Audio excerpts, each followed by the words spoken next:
A Division I volleyball match at Brigham Young University turned really ugly when black players from Duke University endured racial slurs from at least one fan in the crowd. In a letter posted on Twitter, Rachel Richardson, a starter on Duke's volleyball team, wrote this: "In our match against Brigham Young University, my fellow African-American teammates and I were targeted and racially heckled throughout the entirety of the match. The slurs and comments grew into threats, which caused us to feel unsafe." Both the officials and BYU coaching staff were made aware of the incident during the game, but failed to take the necessary steps to stop the unacceptable behavior and create a safe environment. As a result, my teammates and I had to struggle just to get through the rest of the game. BYU officials have issued an apology and banned that one particular spectator that they identified from attending events at any of its venues. Joining me now is Marvin Richardson. He is the father of Duke University volleyball athlete Rachel Richardson. Marvin, thank you for being with us. I'm so sorry for what your daughter has had to endure here, but tell us about this. You were watching this match on television, had no idea what was going on until Rachel called you. What did she tell you? As you indicated, we were watching the match at our home here in Maryland, and during the game had no clue what was going on.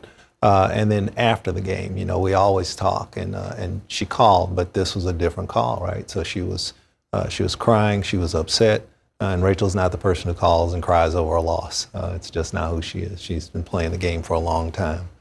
So we knew something was wrong. And then as she started to tell us what was going on and what had happened during the game, needless to say, first, anger, outrage, and then, just a real need to make sure that something was done to correct that were the things that kind of came across us. She was starting for this particular match. Correct. The sole African-American player who was on the floor at that time. There are a few other black players on the team as well that were enduring this. What was it like? Did she tell you what was happening? Well, Rachel's very strong, very mentally tough, but she's 19 years old also. And I think during that time, the one thing that as a competitor, she just didn't want this to take her away from her game, right? To take her out of her game. So she, hearing this, played through it and really had to just kind of, struggle to focus on the game, And so I think that, when you start talking about what that does to an athlete and their ability to perform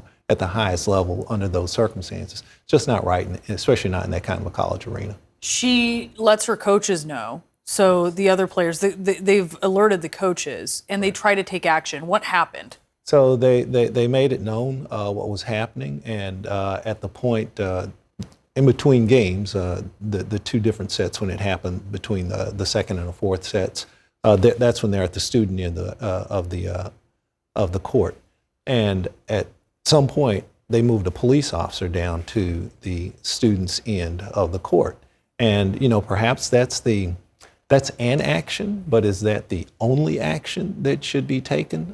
I don't think so. I've been at sporting events. We've been in volleyball for 30 years. I have 4 daughters that have played the game, 3 at the college level.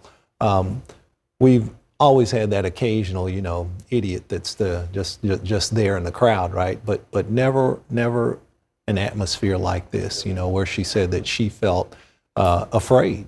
And she felt like, hey, this was just something that was hard.